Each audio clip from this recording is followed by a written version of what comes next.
7 मई 2025 की रात, जब पहलगाम में 26 बेगुनाह लोगों को धर्म पूछकर मारने वाले आतंकी पाकिस्तान और पीओके में अपने ठिकानों पर चैन की नींद सो रहे थे, तब उन्हें जरा भी अंदाजा नहीं था कि ये रात उनकी जिंदगी की आखिरी रात बनने वाली है। रात करीब 1:05 से 1:30 बजे के बीच पाकिस्तान के सियालकोट, मुरीद के बहावलपुर और पीओके के मुजफ्फराबाद, कोटली और भिंबर में मौजूद आतंकी ठिकानों पर एक साथ जबरदस्त हमला हुआ। लश्कर-ए-तैयबा, जैश-ए-मोहम्मद और हिजबुल मुजाहिदीन के कुल 9 बड़े ठिकानों पर 24 मिसाइलें और कई बम गिराए गए। कुछ ही मिनटों में रात का सन्नाटा धमाकों से गूंज उठा। चारों तरफ धुएं के गुबार फैल गए और आतंक के ये अड्डे पूरी तरह तबाह हो गए। ये सिर्फ एक हमला नहीं था, ये उन आतंकियों और उनके आकाओं के खिलाफ भारत का जवाब था, जो सालों से पाकिस्तान में छिपकर भारत में मासूम लोगों का खून बहा रहे थे। इस मिशन को नाम दिया गया ऑपरेशन सिंदूर।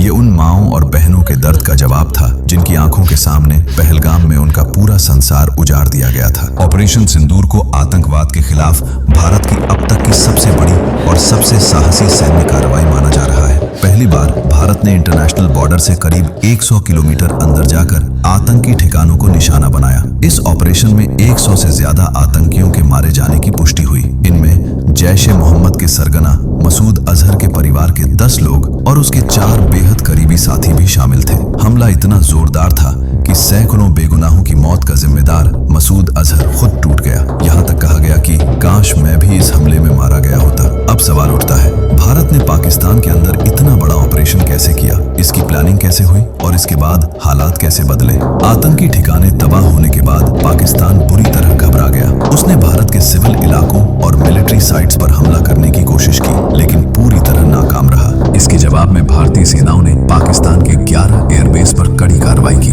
पाकिस्तान को भारी नुकसान हुआ और उसे पीछे हटने पर मजबूर होना पड़ा। पहलगाम हमला करने वाले 4 आतंकी जंगलों में भाग गए थे, लेकिन भारत ने साफ कर दिया था, इस हमले के जिम्मेदारों को उनकी सोच से भी बड़ी सजा मिलेगी। भारत ने स्पष्ट कहा कि यह एक जॉइंट और बेहद सटीक मिलिट्री ऑपरेशन था, जिसमें पाकिस्तान और पीओके के 9 बड़े टेरर कैंप्स को निशाना बनाया गया। हमले के बाद पाकिस्तान ने रात के अंधेरे में ड्रोन भेजे, लेकिन भारतीय सेना ने करीब 50 ड्रोन हवा में ही मार गिराए। साथ ही लाहौर में मौजूद पाकिस्तान का एयर डिफेंस सिस्टम भी पूरी तरह नष्ट कर दिया गया। अब चलिए कहानी को शुरुआत से समझते हैं। पहलगाम हमला, जिसने सब कुछ बदल दिया। 22 अप्रैल 2025 को लश्कर-ए-तैयबा से जुड़े आतंकी संगठन TRF के पार्ट से 6 आतंकियों ने पहलगाम की बैसरन घाटी को नरक बना दिया। आतंकियों ने लोगों को रोका, उनसे धर्म पूछा और जैसे ही किसी ने खुद को हिंदू बताया, उसे गोली मार दी। इतना ही नहीं, पुरुषों से कलमा पढ़ने को कहा गया। जो नहीं पढ़ पाए उन्हें बेरहमी से मार दिया गया। इस तरह सिर्फ धर्म के आधार पर 26 बेगुनाह लोगों की हत्या कर दी गई। ये हमला बाकी हमलों से अलग था। इस बार आतंकियों ने इंसानियत की हर सीमा पार कर दी थी। पाकिस्तान ने हमेशा की तरह झूठा खेल शुरू किया। कभी आतंकियों को फ्रीडम फाइटर बताया तो कभी भारत पर ही आरोप लगा दिए। लेकिन इस बार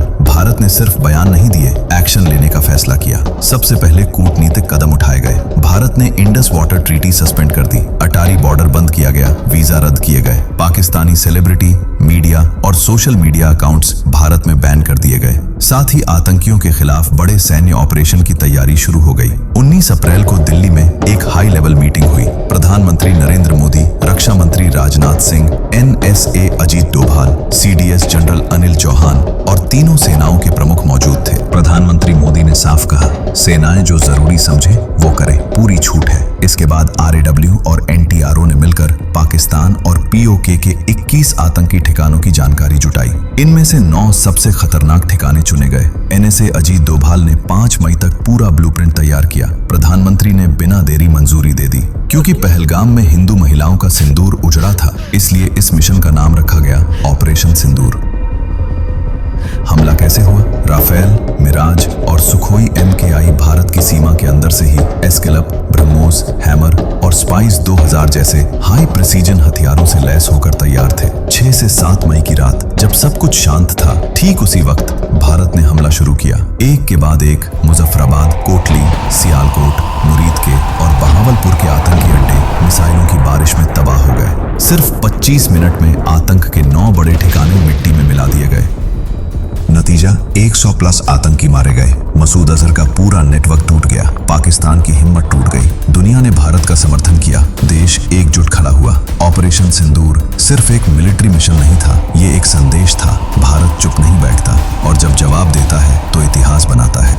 पसंद आया हो तो लाइक करें और चैनल को सब्सक्राइब करना न भूलें।